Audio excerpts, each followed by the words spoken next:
Hello, it's me, Drader Dunn. And man, this has been a crazy year in 2015 for films. Very big year. A lot of films going over the $1 billion mark. Most recently, Star Wars The Force Awakens, which is not on my list because I have not seen it yet. Please, I've not seen Steve Jobs. I've not seen The Big Short. I haven't seen Star Wars. Please. So it's not on my list. I will get around to seeing those films whenever, but they're not on my list. Before, I just want to put that disclaimer up for all the Star Wars fanboys. You know, they come across, what the fuck? They probably look at every top 10 list. The fuck? Star Wars not on there? This guy's crazy. But yeah, I'm gonna do my top 10 favorite films of 2015, and before I do that, I want to get some honorable mentions out of the way. First of all, I want to talk about Sicario. I really love Sicario. But when I seen the trailer, I was like, I'm gonna like this movie a lot. But it just didn't quite make my top 10. I love the movie, but it connected with me, but it was just 10 films I like better than it. Ant-Man, another film. I really love this movie. I saw it like 2-3 times, but I just can't believe it's not on my top 10 list, but it's just 10 films I love more than that. Mission Impossible Rogue Nation. The internet movie community really hyped this movie up when it came out. And some people even said it's better than Ghost Protocol, which no, it's not better than Ghost Protocol, and but it's a very good Mission Impossible movie, and very good movie. But it didn't quite make my top 10. The opera scene is dope though. But Slow West, another film. Slow West, really subtle film. Remind me of the Coen brothers, some of my favorite directors, but didn't quite make my list. Inside Out, a film. I think if I would have seen Inside Out again, I only saw the film once. I think if I would have seen it again, if I would have saw it again, it would have made my list. It would have probably just made it. But I didn't get around to seeing it again.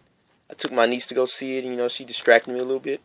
But she liked the film, and I liked the film, and I just didn't get a chance to watch it by myself. Another film, the darling of the Sundance Festival, Me and Earl and the Dying Girl. I really, really, really, really, really connected with this movie, but it just maybe it's a better film than my number 10 on my list, but that film, I don't know, the experience just in the theater, the experience just got me. It won me over with that film, over Me and Earl and the Dying Girl. Brooklyn, another movie that's an Oscar film that I love. I love this movie, Brooklyn. The story is great. Please go see Brooklyn. It's going to be nominated for a lot of Oscars. It's nominated for Golden Globes. It's nominated for a reason. Very good film. And last but not least, there's a lot of films I could win over Ex Machina, all those movies. But Bone Tomahawk. What a fucking weird, moody film. I don't even know is it a Western? Is it a horror film? This movie's insane. Kurt Russell's in it. Patrick Wilson's in it. This movie's insane. I love it. Go see Bone Tomahawk. Go see all these films. Sicario, Ant-Man, Mission Impossible Rogue Nation, Slow West, Inside Out, Me and Earl and the Dying Girl, Brooklyn, and Bone Tomahawk, as well as some others. But now we're going to get to the real shit, the main event, the top 10 films of 2015. Number 10, I know I'm going to get a lot of shit for this, but I love the film, and my film experience was immaculate, and I loved so many performances in this movie. I know a lot of people go, oh, what? Southpaw. This fucking movie blew me away. Forrest Whitaker better be nominated for an Oscar. Everybody's talking about Gyllenhaal. Forrest fucking Whitaker. My God. 50 Cent was a scumbag in this movie. This movie just had performances. The little girl probably blew everyone away. This film is amazing. Everybody says it's the cliche boxing film. I don't give a fuck. I don't need things to be. I mean, I like original movies, but if you do a formula well, which this movie did, I love it. I don't need the things to be so different. Oh, it's so predictable. So what the fuck, man? Like, live a little, man. I love this movie. I don't care what anyone says. Southpaw is a win for me. Number 9, Kingsman, The Secret Service. A lot of people, I've seen a couple of top 10 lists. A lot of people forgot about this movie. I guess other movies knocked it out, which is, that's, it's your preference. But this movie, it almost did make, because I had to think about it. Like, I was like, damn. And because Kingsman is actually on television now, on HBO. And I was like, man, I gotta put this on my list, because all these new movies that I just seen, I had to, looking at them, and I was like, damn. Because I was just about to put Sicario on there. I was like, hold up. I like Kingsman Secret Service more than Sicario. It was such a surprise that the movie was good. Because I remember I watched the Smoles show, and they were saying, oh, this movie, Sam Jackson's in it. He's just playing Sam Jackson and everything. The movie just turns out to be great. But man, yeah, Kingsman Secret Service. What an original movie. What a great movie. Loved it at number 9. Number 8, a film that I had to watch again to appreciate and think about more to appreciate. The Martian. I was not going to put this movie in my top 10 when I first seen it, because everybody was hyping this shit up. And I was like, when I saw it, and I was like, the first half of the movie I was blown away, and then the second half just kind of leaked the fuck off. And lo and behold, Donald Glover, aka Childish Gambino, the second time around watching this film, he saved this film the second half for me. He was just so fucking awesome as the slacker, smart dude. Man, I love this film so much. Science the shit out of it. I mean, this movie is amazing.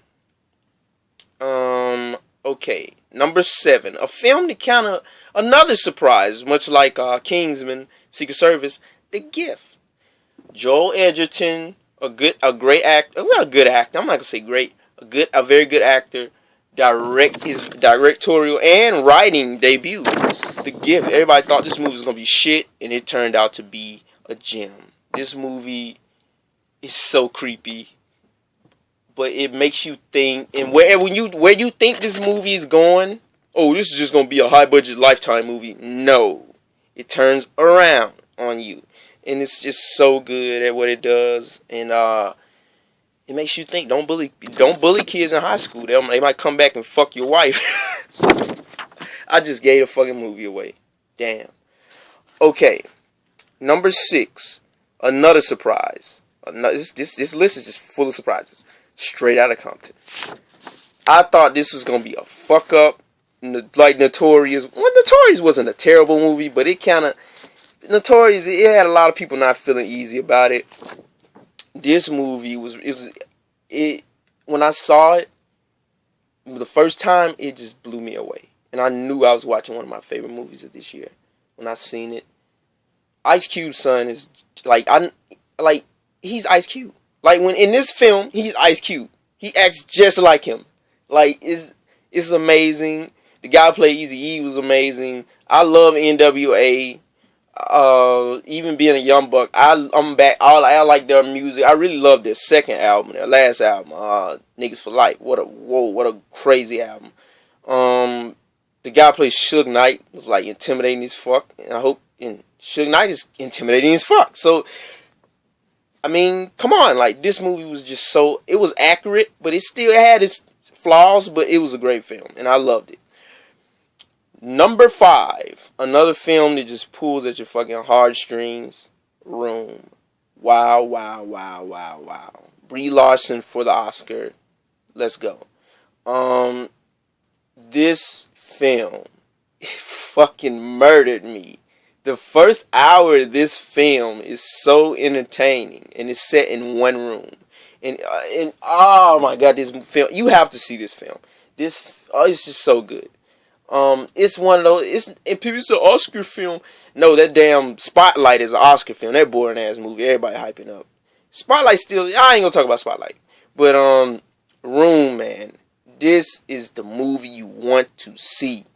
Out of all the Oscar movies that's gonna get Oscar nominated, this is the one. The Oscar bait movie, whatever. This is the one. This film is great. They're right about this one. You know, if any of the Oscar bait movies have to win the Best Picture, I hope this one does. Man, it really did it for me. Number 4, I talked about Southpaw already. Southpaw is a great film, but it's not even my favorite boxing film. My favorite boxing film of the year is motherfucking Creed. Oh my God. This film, it blew my head off. Michael B. Jordan is a fucking superstar. Sylvester Stallone is reincarnated into the fucking great actor he was when he was in Rambo, when he was in the first Rocky, when he was in the third Rocky. He is fucking amazing. And what's her name? Tessa Thompson. She's amazing. This film is just so good. Like, it's almost perfect. It damn near is perfect. It's so good at my number 4 spot. Creed is amazing. I'm gonna go see Creed again. I love the film. Number 3. Starting to see pictures, ain't you? The Hateful Eight. Man. I love Quentin Tarantino. He's my favorite director going right now. I wouldn't say. I say Scorsese is. It's the Coens, Scorsese, and then Quentin Tarantino. He is just so good with dialogue, and he is just so good with writing characters and making them and writing dialogue for certain actors. He's just so good at it, and this film it felt like one of those old westerns you used to watch. Like, what's that movie, McCabe and Mrs. Miller? Like those old school westerns. The dialogue wasn't. It was a lot of profanity in the dialogue. The greatest line ever, and I know I'm black and everything, and I shouldn't be liking this line, but the greatest line ever is when Jennifer Jason Leigh's character says, "Howdy, nigger." That's the funniest shit I've heard all year in any film. Man, The Hateful Eight is amazing. I saw it on an illegal stream on the internet. I'm gonna go see it when it comes out in the theater. Trust me. Probably gonna see it like 5 times because I love this film. It's like one of those films you just keep watching. I love it. It has that going back thing like Reservoir Dogs had, where he goes back and it shows how something happened. But I love it. Hateful Eight, my number 3 pick. Go see it. Okay, number 2. I actually watched number 2 again to see if it would be over number 1. And it's I thought like number 2, like a lot of film, Creed, Hateful Eight, both were over number 2. But I seen number 2 again. I was like, man, this film is fucking great. I didn't think any film would pass this film. Mad Max Fury Road at number 2. This film has minimal dialogue. Tom Hardy is just fucking amazing. Like, people really they just like, oh yeah, Tom Hardy's good, but Charlize Theron's she's the main person, and she's great in this. But he is just so fucking good at Mad Max. He doesn't seem out of place. You're not saying, oh, that's Tom Hardy, that's Mad Max. He just feels right into that character. People didn't think he would fit. I love him in this. Zoe Kravitz was really good in this, as she was in the movie Dope this year. But a piece of lint almost fell in my eye. But man, this film is just so fucking perfect. It's the most watchable. It's the most rewatchable film of 2015, easily. But it's not my number 1.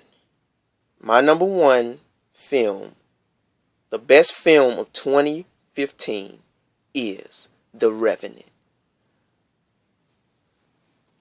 Last year, when Birdman came out, Alejandro, I don't know, his name's hard to say, Alejandro Ingenuino, whatever his name, I cannot say his name. He directed that movie. He crafted that movie a perfect comedy film. I think a perfect black comedy film. It was perfect in my opinion. Everything about it. I had no flaws about that movie. and I know it might be flaws in this film, but I probably like The Revenant better than Birdman. The Revenant is the way it is shot, the way they use natural lighting, the way they choreograph the fight scenes and the action scenes, the way to put the fucking bear in the movie. How? And then the action scenes just keep going. They just keep going. Okay, at least it's camera cuts this time. It wasn't that in where they didn't make it seem like that in Birdman. But this, like, the action just keeps going, and and you're just thinking to yourself, like, damn it, man, like, this shit is just, every shit just keeps happening, boom, boom, boom, boom, like, oh my god. Leonardo DiCaprio, I think this is finally gonna be the film that wins him the Oscar. I didn't see Leonardo DiCaprio in this film. I don't know about other people, but usually in a movie, you kind of say, oh, that's Leo playing a character. I didn't see Leonardo DiCaprio in this character. And I think the minimum dialogue, when he talks some, you go, that's Leo. It don't matter what accent he does, that's Leo. You know, but, man, once again, Tom Hardy is just fucking great. He's in my number 1 and my number 2. I love Tom Hardy since bang. I love this movie, The Revenant. Everybody else putting these other films on their list. Everybody's gonna put Star Wars. I haven't seen Star Wars. I want to see it. But don't give me shit for not having it on my list. I haven't seen it yet. Everybody else went to see it, but I'm the only one person in the world who hasn't seen Star Wars yet. But man, this is a good year. It wasn't as good as last year, but this is a very good year in film. Your Jurassic World came out, which I liked. A lot of people didn't like it. But yeah, that's my list, man. Southpaw at number 10. Kingsman: Secret Service at number 9. The Martian at number 8. The Gift at number 7. Straight Outta Compton at number 6. Room at number 5. Creed at number 4. The Hateful Eight at number 3. Mad Max Fury Road at number 2. And at number 1, the best film of 2015, unanimously, The Revenant. That's all I have today. I'm looking forward to 2016. I want to give you my anticipated movies for 2016 sometime, probably next year. I'll probably wait. This will probably be my last video I do this year. But till next time, guys, your boy Dre Dunn. Peace out.